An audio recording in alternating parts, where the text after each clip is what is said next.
President Nicolás Maduro led a new day of work focused on education, where he condemned imperialism's attempts to manipulate the Venezuelan people. Cuban Minister of Foreign Affairs Bruno Rodriguez Parrilla held a press conference before national and international media, where he referred to the aggressive foreign policy of the United States government against the island. And the Israeli parliament approved a plan for total control over the West Bank, despite the agreement with the Palestinian resistance Hamas. Hello and welcome to From the South. I'm Alejandra Garcia from teleSUR studios in Havana, Cuba. We begin with the news.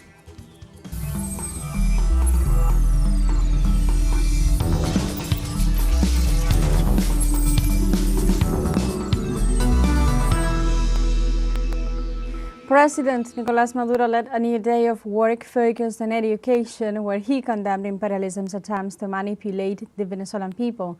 President Nicolás Maduro took the opportunity to call on the population not to allow themselves to be manipulated by the discrimination campaigns promoted by the United States. This activity is carried out in connection with the relaunch of the Great Negro Primero mission and its 12th anniversary. In this sense, the president visited the facilities of the General del Pueblo Soberano Ezequiel Zamora Military High School as part of the infrastructure plan and to strengthen the Bolivarian government's 7 transformations plan. This mission is key to the operational and social reinforcement of the Bolivarian armed forces and its national education system. And also in Venezuela, from October 22nd to 24th, the Expo Forum for Productive Venezuela 2030 will be held to promote sustainable productivity in the country. The event will combine keynote speeches, business roundtables, networking meetings, and a trade show featuring more than 100 companies and 47 panelists with national and international experience in this context. The Vice President as well of the Bolivarian Republic of Venezuela, Delcy Rodriguez, highlighted the economic growth of more than 8.5% that the nation experienced in the last months of the year, despite the constant threats that Venezuela faces. Rodriguez also addressed that production in the state-owned enterprise sector grew by almost 129%, while private production grew by 41%, emphasizing on the need to join efforts between sectors to guarantee Venezuela's economic security.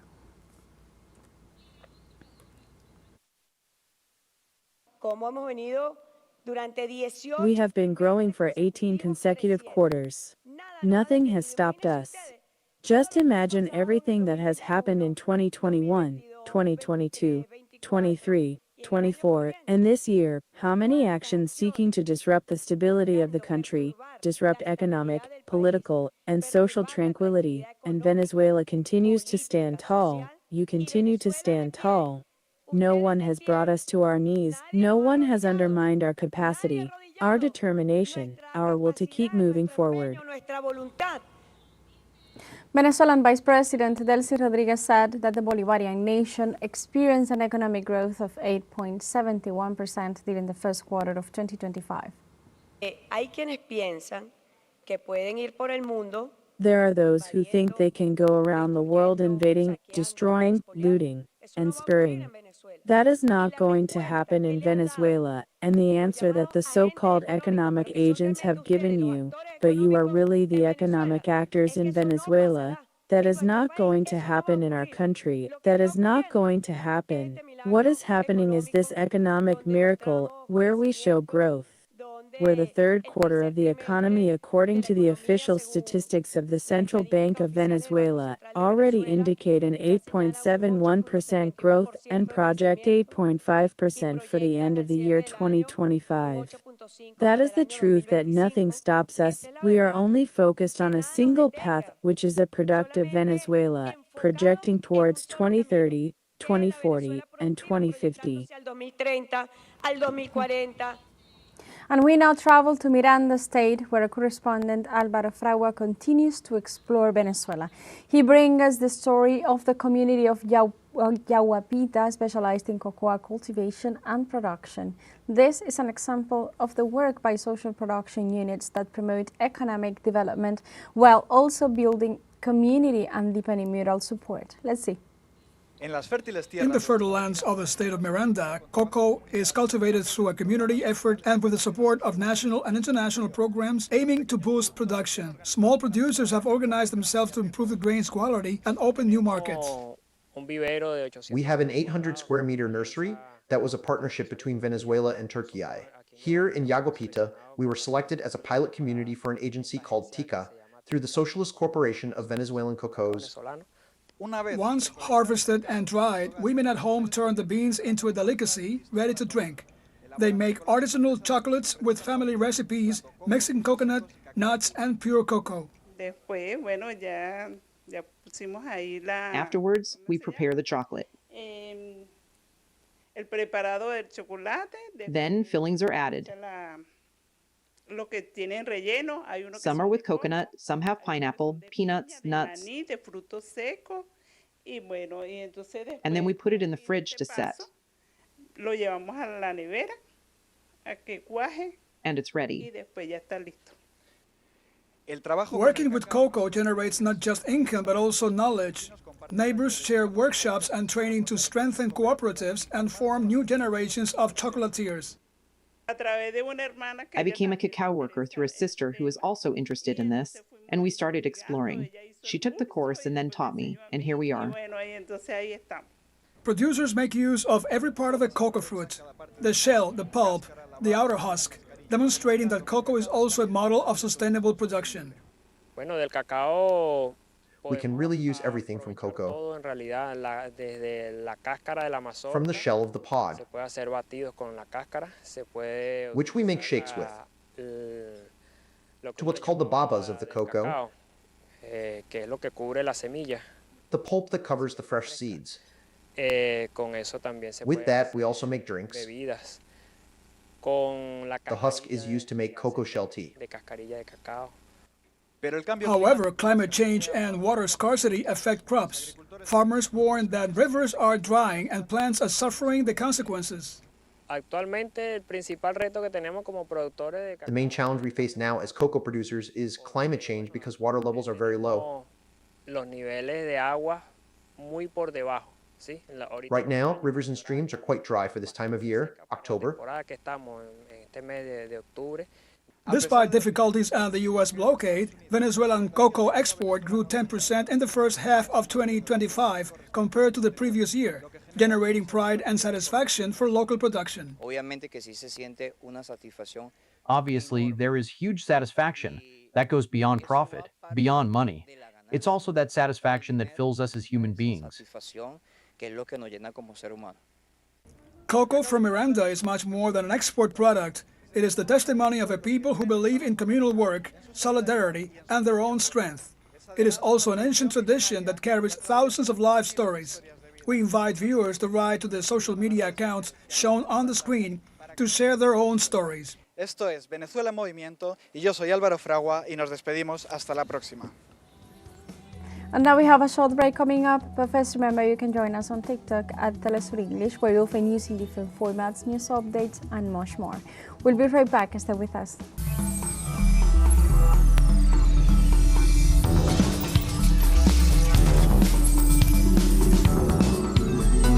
Welcome back to From the South. Cuban Minister of Foreign Affairs Bruno Rodriguez Parrilla held a press conference before national and international media where he referred to the aggressive foreign policy of the United States government against the island.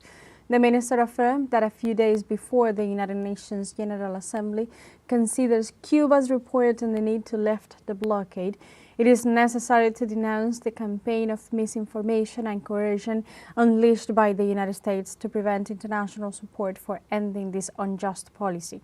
In this regard, Bruno Rodriguez denounced that the U.S. government made public several documents that use false rhetoric to accuse Cuba of being a threat to international peace. As demonstrated in the recent general debate of the United Nations General Assembly, the international community has spoken out about the violation of human rights constituted by the blockade.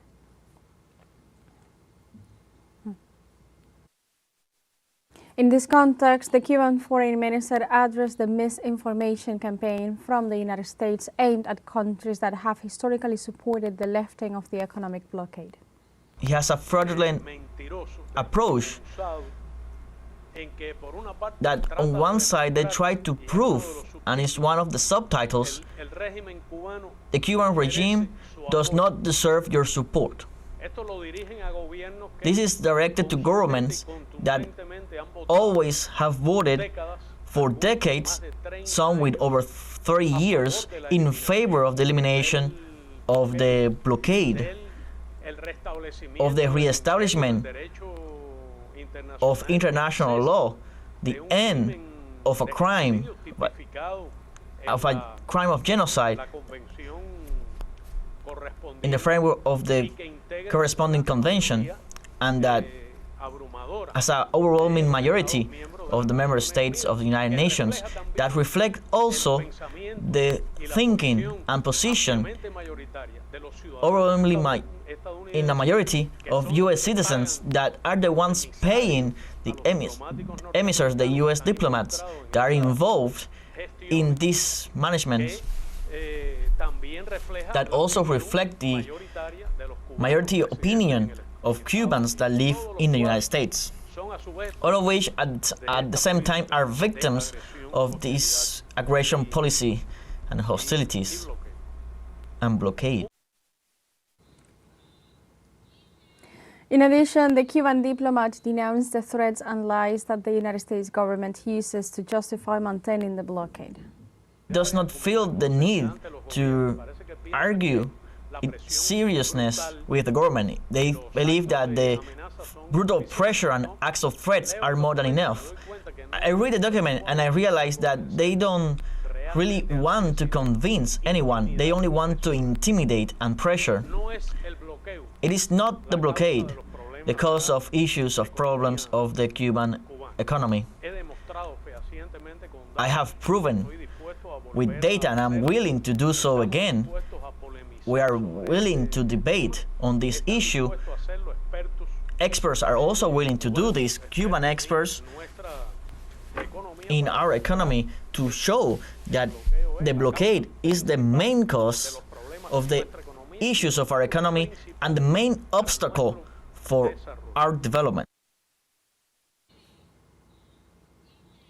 The Chinese government condemned on Wednesday the sale of U.S. weapons to the Chinese region of Taiwan. The spokesperson for the State Council's Taiwan Affairs Office, Xu Fenglian, reiterated that the Taiwan issue is an internal matter and that, as such, it will not tolerate any external interference. The Chinese representative criticized the U.S. government for treating the Chinese region as a pawn for its political and economic interests. He also declared that the regional government of Taiwan has wasted funds intended to improve the living conditions of its citizens. And also, the United States claimed responsibility for a new attack on a vessel that was allegedly transporting drugs in the Eastern Pacific Ocean. This attack is the 8th of its kind perpetrated by Washington forces in international waters and the first to take place in the Pacific. On this occasion, the Department of War claimed to have killed two alleged terrorists, providing as the only evidence a video showing an empty boat just before it was hit by a projectile.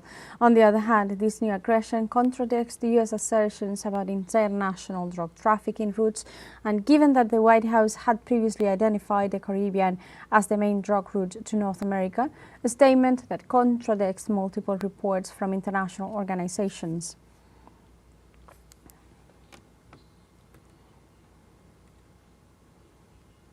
And Colombian President Gustavo Petro responded to a post made by the TV channel NTN24 that shares statements issued by U.S. President Donald Trump against the Colombian leader and his country. On this same platform, President Petro stated, regarding the slander that has been leveled against me in the United States by high-ranking officials, I will defend myself in court with U.S. lawyers in the U.S. justice system. I will always be against the genocide and murders committed by those in power in the Caribbean. When our help is needed to fight drug trafficking, American society will have it. We will fight against drug traffickers with the states that want our help.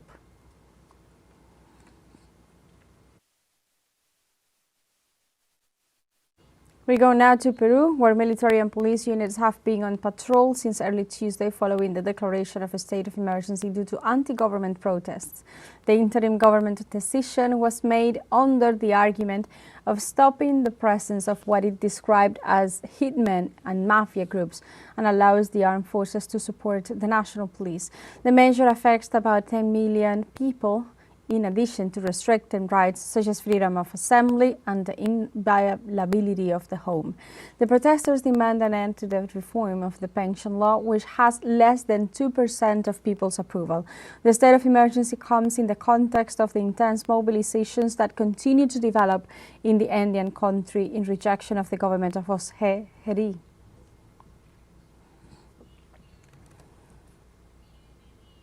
And in other topics, in Argentina, financial tensions continues in the economic markets just days before the midterm legislative elections. On Tuesday, the official dollar rate closed almost at its peak, generating financial tension and the central bank's intervention to contain the exchange rate tension. The situation has provoked concern among the population due to the Palestinian investors' expected move to protect their interest against possible adverse results from the policies of Javier Milei, who will seek to increase his party's presence in Congress on next Sunday's elections. And we have a second show break coming up. Before, we invite you to visit our Facebook page at teleSUR English. There you'll be able to watch our top stories, special live coverage and much more. Follow our page and activate the notification button to stay up to date on the world's most recent events. Fun show break, but we'll be right back.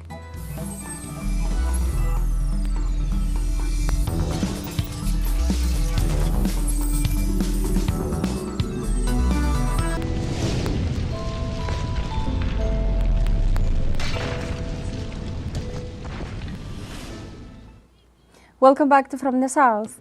The Mexican government announced Wednesday the delivery of aid to families affected by the rains that hit the states of Hidalgo, Puebla, Veracruz, and Querétaro. According to President Claudia Sheinbaum, the families will receive 20,000 pesos worth of aid per home, with the possibility of additional assistance in cases of total loss of their houses. The president informed that access to some of the affected communities had been partially restored and that the works are still underway for the recovery of all public services to the communities. Sheinbaum also said she will visit the state of Hidalgo on Saturday to supervise the recovery operations. Es de manera directa. Se pone un módulo de los servidores de la nación. It is a direct procedure. A unit from the nation's servants, from the Secretariat of Welfare, is established. After the assessment is done, the affected area in a municipality is then identified. For example, in the case of Alamo, the entire town was affected, while in Poza Rica, only about 1/3 of it was affected. When the affected area is identified, the public servants go with a form to conduct an assessment of damages, and the evaluation is complete. The families are given a tag with a number and the name of the head of the family. With that tag, they go to the welfare unit and are given the resources. Con el nombre de la persona que es jefe o jefa de la familia. Entonces, con ese cintillo se va al módulo de bienestar. They will be given a coupon for 1 or 2 food parcels and for household items. Then, after receiving their first support, they can go and collect their food parcel. So, as you can see, there are no intermediaries. No one could falsely claim to be a victim if they are not. It is a very dedicated effort that is being made, and at the same time, the delivery of resources is very fast. Es un trabajo de mucha dedicación que se hace y al mismo tiempo. And representatives of indigenous peoples and social organizations set sail in the Yakumama flotilla to attend the United Nations Climate Change Conference COP30 in Belém do Pará, Brazil. The fleet set sail from the city of Coca in Ecuador to denounce the use of fossil fuels. These boats will cross the Andes to the Amazon and bring together more than 60 indigenous and territorial organizations and international allies. The delegations emphasize that this journey is an act of resistance and empowerment that links the climate crisis to its colonial and extractive roots.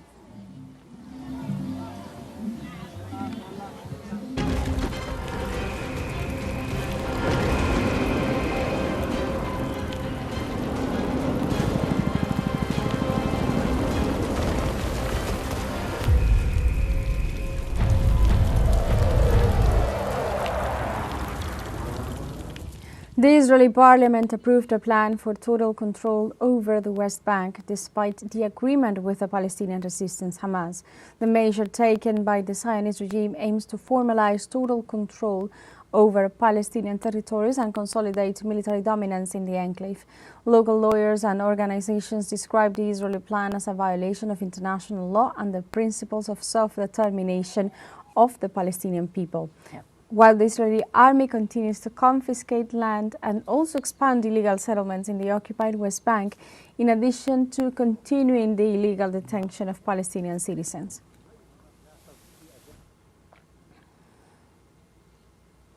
And we stay in Palestine. 54 unidentified civilian bodies handed over by Israel in the Gaza Strip had been buried. The Gazan Ministry of Health said the bodies are part of the 165 that Tel Aviv handed over to Gaza as part of the ceasefire agreement. Health officials claim the deceased showed signs of torture. The burial also took place after a funeral in the central city of Deir al-Balah, as relatives of those kidnapped by Israel expressed concern about not being able to identify the bodies, as they are returned without distinguishing features. And in the Netherlands, the International Court of Justice warns that Israel is illegally using hunger as a weapon of conflict in the Gaza Strip. The International Court concluded that Israel, as the occupying power, is obliged to ensure the basic needs of the population of the Gaza Strip, including essential supplies for their survival. According to the court, measures to create settlements for Israel forces and forcibly transfer a population are illegal actions, which Israel has continued to carry out during 2 years of massacre in Gaza. The court concluded on Wednesday that the Palestinian territory is insufficiently supplied due to the extreme crisis.